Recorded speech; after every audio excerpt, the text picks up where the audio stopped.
आज हम नया टॉपिक शुरू करेंगे और वो है भारत अमेरिका संबंध। जैसा कि आपको मालूम ही है कि अमेरिका एक बहुत ही इम्पोर्टेंट नेशन है, बहुत ही महत्वपूर्ण देश है भारत के लिए। न केवल भारत के लिए वरन विश्व के सभी देशों के लिए एक बहुत ही महत्वपूर्ण देश है अमेरिका। और एक सुपर पावर होने के नाते हर देश के कोई ना कोई किसी न किसी प्रकार के संबंध अमेरिका के साथ जरूर हैं। अगर हम स्वतंत्रता पूर्व की बात करें तो तब हम देखते हैं कि भारत के अमेरिका के साथ संबंध बहुत ही कम रहे हैं, क्योंकि एक तो वो देश बहुत ज्यादा दूर स्थित था भारत के लिए, और दूसरा ब्रिटिश नहीं चाहते थे कि भारतीयों के कुछ संबंध अमेरिका से बने और अमेरिका भारत में किस प्रकार से ब्रिटिश रूल चल रहा है ये जाने। तो इसलिए ब्रिटिशर्स ने भी अमेरिका को हमसे दूर रखा और हम भी अमेरिका से एक तो दूरी होने के कारण और दूसरा क्योंकि ब्रिटिशर्स नहीं चाहते थे कि हम उनसे मिले अमेरिकियों से, तो इस कारण भी हमारे अमेरिका के साथ संबंध स्वतंत्रता पूर्व न के बराबर रहे हैं। हम देखते हैं कि किस प्रकार से स्वामी विवेकानंद जब अमेरिका गए और उन्होंने अमेरिका की जो एक रिलीजियस असेंबली थी उसमें अपना भाषण दिया, तो पहली बार अमेरिकियों को एक तरीके से पता चला, ये हुआ था 1893 में, और पहली बार उस भाषण के द्वारा अमेरिकियों को ये पता चला कि भारतीय संस्कृति क्या है, हिंदू धर्म क्या है, भारत में हिंदू धर्म को किस तरीके से लिया जाता है या समझा जाता है, या इस धर्म में किस तरह की फिलॉसफी या किस तरह का दर्शन दिखता है। तो ये पहली बार अमेरिकियों ने इस बात को समझा और तब से अमेरिका की थोड़ी सी जो जिज्ञासा है वो भारत के प्रति बढ़ गई। लेकिन फिर भी हमारे किसी प्रकार के जो संबंध हैं वो अमेरिका के साथ स्थापित नहीं हो पाए थे।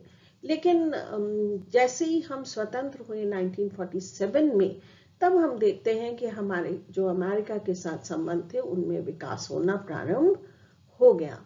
तो हम ये देखते हैं कि किस प्रकार से अलग अलग समय में अलग अलग काल में भारत और अमेरिका के संबंध बनते चले गए। हम इसकी जो शुरुआत है वो नेहरू युग से करते हैं, और नेहरू युग और भारत अमेरिका संबंध जिनको कि हम अध्ययन कर सकते हैं 1947 से लेकर 1964 तक के संबंधों का हम एक अध्ययन कर सकते हैं। तो नेहरू युग में क्या हुआ था? नेहरू युग में भारत अमेरिका संबंधों की अगर हम देखें तो नींव पड़ी थी।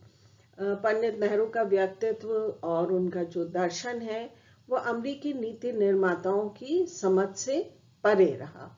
यद्यपि हमने नॉन अलाइनमेंट भी अपनाया, गुटनिरपेक्षता भी अपनाई, फिर भी नेहरू का जो व्यक्तित्व था और उनकी जो नीतियां थी वो अमेरिकियों को समझ में नहीं आ रही थी। अंतर्राष्ट्रीय समस्याओं पर उनकी समझ व्हाइट हाउस और पेंटागन से भिन्न थी। अतः ट्रूमैन, आइजनहावर, डलस, कैनेडी और जॉनसन के लिए वे पेचीदा व्यक्तित्व ही बने रहे। पंडित नेहरू के बारे में आइजनहावर ने भी एक बार लिखा था कि पंडित नेहरू का व्यक्तित्व दुर्बोध और उपनिवेशवादी है। नेहरू को उन्होंने एक बुद्धिजीवी, कुलीन और आत्मशालाघी के रूप में ही देखा, भारत और एशिया की उभरती आकांक्षाओं के प्रतीक के रूप में नहीं। तो अमेरिका ने कभी भी पंडित नेहरू के व्यक्तित्व की बहुत ज्यादा सराहना नहीं की। उनको लगा कि जो नेहरू की जो पर्सनालिटी है वो कैसी है, एक हिंदुस्तान में रहने वाले इलीट क्लास की है, फ्यूडल क्लास की है, और उन नेहरू को भारतीय समस्याओं, भारत में जो लोगों की बढ़ती हुई डिजायर्स हैं फ्रीडम के बाद, उन डिजायर्स की कोई समझ नहीं है। तो इसलिए उनके लिए जो नेहरू का जो पर्सनालिटी है वो एक तरीके से बहुत ही कॉम्प्लेक्स पर्सनालिटी के रूप में उन्होंने नेहरू को देखा था। और इसी कारण बहुत सारे ऐसे प्रेसिडेंट्स हुए अमेरिका के, for example Truman, Eisenhower, Dulles, Kennedy and Johnson, जिनने नेहरू के साथ किसी भी तरीके की रिलेशनशिप को बहुत ज्यादा, जो कहते हैं कि इम्पोर्टेंस नहीं दी, because they were not able to understand the personality of Pandit Nehru and his ideas as well. द्वितीय महायुद्ध के बाद वस्तुतः दुनिया के इन दो लोकतांत्रिक देशों के बीच एक दूसरे के मानस को समझने और तदनुसार नए परिप्रेक्ष्य में एक दूसरे की भूमिका को स्वीकार करने की मनोवृत्ति का अभाव रहा। स्वतंत्र भारत की गुटनिरपेक्ष नीति प्रारंभिक काल में अमेरिकी शासकों की समझ से परे रही, तो दूसरी ओर तीसरी दुनिया में अमेरिका की महत्वाकांक्षी भूमिका भारत के लिए स्वीकार करना कठिन था। तो जहां एक ओर हम देखते हैं कि अमेरिका के लिए हमारी पॉलिसीज को या पंडित नेहरू की पॉलिसीज को और खास तौर से नॉन अलाइनमेंट की पॉलिसीज को समझना बहुत ही डिफिकल्ट था, और वो समझ नहीं पा रहे थे कि why India wants to go for non alignment, और वो क्यों नहीं अमेरिका के साथ अलाइन हो जाता है। वहीं दूसरी ओर हम देखें तो जो अमेरिका था वो अमेरिका की जो एक तरीके की सुपर पावर वाला जो नेचर था, या अमेरिका जिस तरीके से थर्ड वर्ल्ड कंट्रीज को डोमिनेट करना चाहता था, वो भारत के लिए भी बहुत डिफिकल्ट था समझना और उसे एक्सेप्ट भी करना। तो नेहरू ने अपनी जीवनी में एक बार ये कहा था, इनफैक्ट नेहरू की जीवनी किसी ने लिखी थी, और उस जीवनी में उनने बताया कि नेहरू ने उनसे एक बार कहा था कि अमेरिकन हर तरीके से नेहरू का स्वागत तो करना चाहते हैं, लेकिन वो जानते हैं कि मैं उनको कुछ नहीं दे सकता हूं, और अमेरिका से अगर मैं उनको कुछ दे नहीं सकता तो मैं उनसे कुछ लेने की आशा भी नहीं रख सकता हूं। तो ये बराबर की सौदेबाजी नहीं होगी हमारे बीच में, इसलिए हमारे जो अमेरिका के संबंध हैं वो न के बराबर ही रहेंगे। इस बीच में जब हम नेहरू का युग देखते हैं कि 1947 से 1964 तक का युग, तो उसमें हम देखते हैं कि भारत अमेरिकी मतभेद कई मुद्दों पर उभर कर सामने आए थे। पहला मुद्दा क्या था? साम्यवाद एवं साम्यवादी गुट, कम्युनिज्म एंड कम्युनिस्ट ग्रुप। तो साम्यवाद और साम्यवादी गुट के प्रति दोनों देशों के दृष्टिकोण भिन्न भिन्न थे। वस्तुतः युद्धोत्तर काल में अमेरिकी विदेश नीति का मूल आधार ही साम्यवाद के प्रसार को रोकना रहा है। साम्यवाद के प्रसार को रोकने के लिए अमेरिका ने युद्धोत्तर काल में उन्हीं फांसीवादी और तानाशाही शासकों का समर्थन किया जिनके विरुद्ध उसने द्वितीय महायुद्ध में भाग लिया था। इस उद्देश्य को प्राप्त करने के लिए अमेरिका ने अपने आप को विश्व का पहरेदार बना लिया और संधियों व नाटो जैसे सैनिक संगठनों के निर्माण द्वारा साम्यवाद के प्रसार को रोकने का प्रयास किया। जो राष्ट्र समझौता या सैनिक संगठन के माध्यम से अमेरिका से संबद्ध नहीं हुए उसे विरोधी या शत्रु या सोवियत संघ का पिछड़ू की संज्ञा दी गई। अमेरिका के एक राष्ट्रपति थे डलस, उनने स्पष्ट शब्दों में कहा, जो हमारे साथ नहीं वह हमारे विरुद्ध है। दूसरी ओर भारत न तो स्वतंत्रता प्राप्ति के समय और न उसके बाद साम्यवादी हाथी से भयभीत था। भारत के लिए साम्यवादी जैसी कोई चिंता सामने नहीं थी। उसके सामने बस एक ही चिंता थी भारत के सामने, वो था अपना आर्थिक विकास या अपना इकोनॉमिक डेवलपमेंट। अपने आर्थिक विकास के लिए भारत को न केवल विदेशी आर्थिक सहायता की आवश्यकता थी, अपितु यंत्रों और तकनीशियनों की भी आवश्यकता थी। अतः भारत दोनों महाशक्ति से मैत्री चाहता था, दोनों से आर्थिक सहायता चाहता था। अतः भारत ने अपनी निर्गुण नीति के कारण साम्यवाद के विरुद्ध अमेरिका की भांति कभी कठोर दृष्टिकोण नहीं अपनाया। तो जिस तरीके से अमेरिका कम्युनिस्ट और कम्युनिस्ट ग्रुप को रोकना चाहता था और उसके लिए उसने बहुत सारी ट्रीटीज भी की थी, ना केवल ट्रीटीज की थी वरन उसने बहुत सारे मिलिट्री अलायंसेस भी किए और साथ में नाटो को भी बनाया और वो कम्युनिज्म को रोकना चाहता था। तो ये भारत बिल्कुल इससे कंफ्यूज था, वो समझ नहीं पा रहा था कि आफ्टर ऑल अमेरिका ऐसा क्यों चाहता है, किसी और दूसरी आइडियोलॉजी को क्यों नहीं पनपने देना चाहता है। और भारत का जो इसमें एक ऑब्जेक्टिव था वो ये था कि हम स्वतंत्र हुए और हमारा इकोनॉमिक डेवलपमेंट नहीं हुआ है अभी तक, तो हम चाहे कम्युनिस्ट ग्रुप से अपना एड ले और या अपना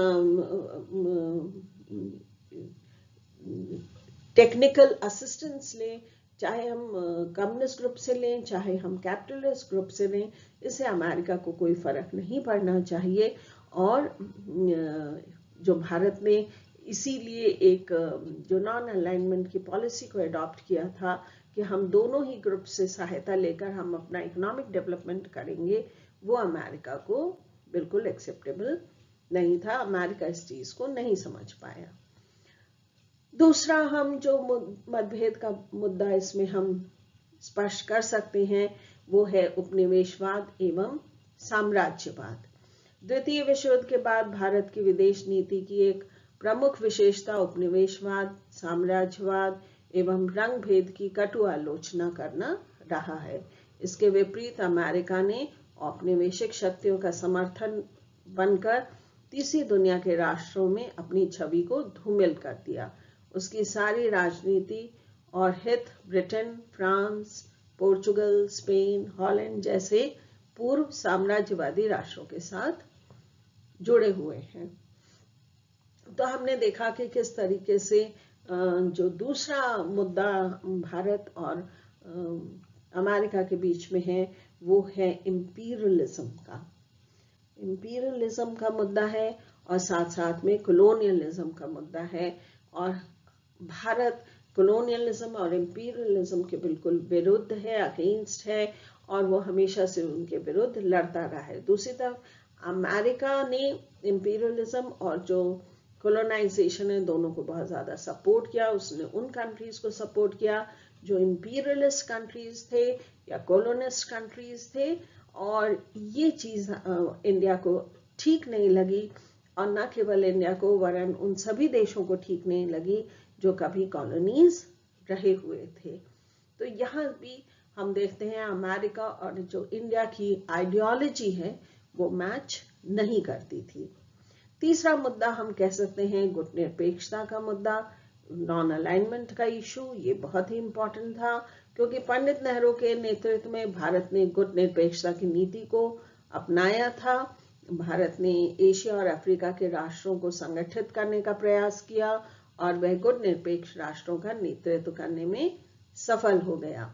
अमेरिकी विदेश नीति निर्धारकों को भारत की यह भूमिका कुछ रुचिकर नहीं लगी और वे इसको शंका की दृष्टि से देखने लगे।